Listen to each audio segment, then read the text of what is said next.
آقا من نخوام ببینم ولیکن به حضرت عباس اینو مال بود آوردن.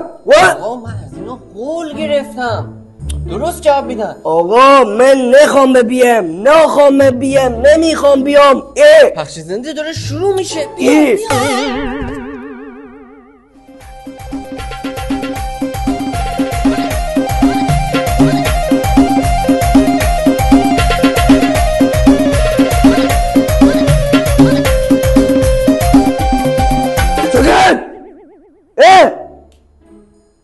شما نمیدونی که من به آهنگ مازندرانی حساسم؟ هر کدوم موضوع میزن دست خودم نیست.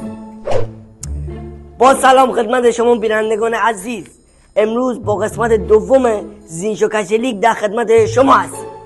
همونطور که میدونید جایزه این مسابقه 100 میلیون هست و یک آپشن جدید به مسابقه اضافه شده که هر کدوم از شرکت کنندگان میتونن با خانواده‌هاشون تماس بگیرن و ازشون کمک بخوان.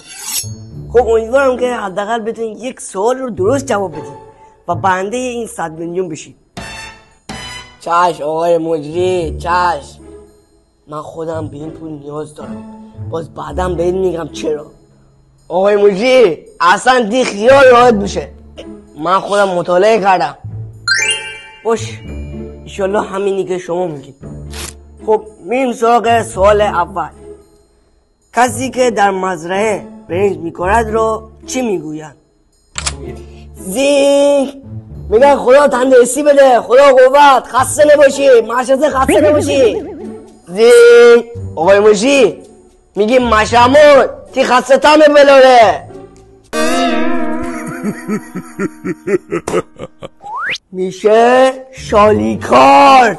دقت کنین. سوال بعدی، صادرات کشور برزیل چیست؟ زینگ فوتبالیست. یه راهنمایی بهتون میکنم. اولش غ داره. زینگ پس قطعا فوتبالیسته.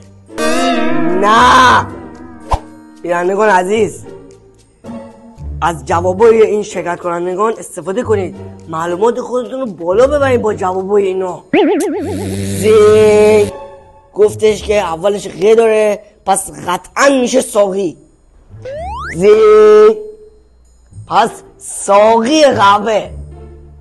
بینندگان عزیز چرا به فکر خودم نرسید؟ صادرات برزیل میشه ساقی. شما من خسته کردنیم، من لوچا کردنیم. جوابش میشه قهوه. منی دردواری که سرمومنه. سوال بعدی، یه ضرب المثل میگم تکمیلش کنیم. پشت گوش تو دیدی؟ من دیدم اینو، پشت گوشمو دیدم اینو. گوشا کن آقا. بقیه ضرب المثل رو بگو. گوشی چیه؟ زیو.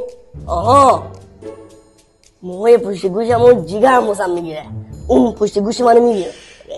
نگفت که جیگر داره با پشت گوش چیکار میکنه که؟ اسم نامزد من نیار. حساس نشو آقا. من به نامزدم زبیده میگم جیگر، دیگه اسم جیگر نشم. اما فهمیدی؟ شیرفهم شد؟ این سوال رو ولش کن، بریم سراغ سوال بعدی. نام قدیم کشور سوریه چیست؟ زین بین النهرین. نه آقا، اون اسم قدیم عراقه. زین میشه حبشه. اصلا دور شدی از سوال. زین من از آپشن تماس تلفنی استفاده میکنم. خیلی خوب، خدا رو شکر. چی رو میخوایم بیاریم پشت خط؟ پدرم. خب حالا با پدر آقای امیرعباس رجبیان تماس میگیریم. مثل اینکه ارتباط برقرار شد.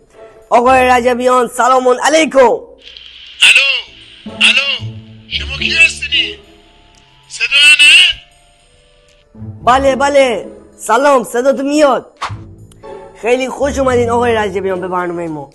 از زینشو کچلیک باهاتون تماس میگیرم. امیرعباس میخواد بابت یک سوال ازتون کمک بگیره، لطفاً کمکش کنید. الو امیر عباس شنپالی داره؟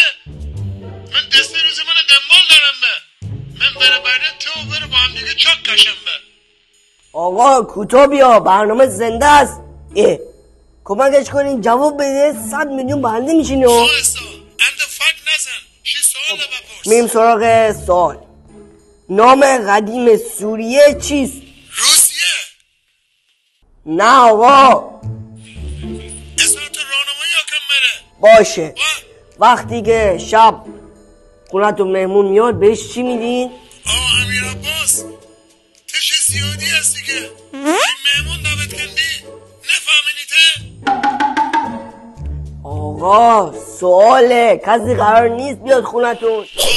اسم خیال راحت بگه. خب حالا جواب بدین. من چه دون به امیر عباس شو برستره دسته روز گوه گستن غذا ندامی اینا بیکار کلونه. سلام عمو، چه خبر؟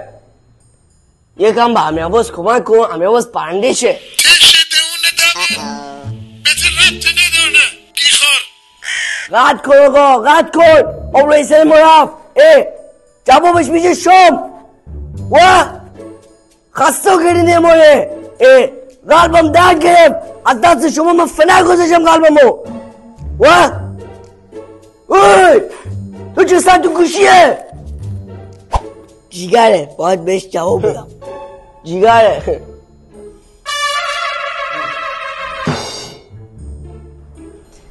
سوال بعدی. نقطه مقابل واردات چیست؟ زین. واردات که نقطه مقابل نداره، 2 تا نقطه داره، اونم روی ت. یکی حرف نزشه دونه دبر. ساکت باش. زین متضادش میشه خارجات. خارجات چشیه؟ ما نیازهای کشور رو وارد میکنیم، به اون چیزایی که خارج میکنیم چی میگیم؟ زین مغز خارج میکنیم. مغز. تو اومدی اینجا مسابقه بدی یا واسه ما شهر درست کنی؟ ساکت. زین ارز خارج میکنیم. ارز. آقا به من رحم کنین، نه قیافه واسم گذاشتین، نه روح و روان واسم گذاشتین، مغزم درد میکنه. دقت کنین، کالایی از کشور خارج میشه بهش میگن چی؟ فکرم به تیلی اینجا چخونه. مگه هنوز شما پشت خطی؟ رد کن آقا. جوابش میشه صادرات. من دیگه نمیکشم، من دیگه خسته شدم، من دیگه بویدم، من دیگه نیستم. نرو. یه دلیل بیار که من نرم. شام برات قیمه گذاشتم. در بور آقا، در بور. زین خیلی درشونیده باره. من به این پول نیاز دارم، میخوام با نامزدم چی بخشید؟ با جیگر ازدواج کنم.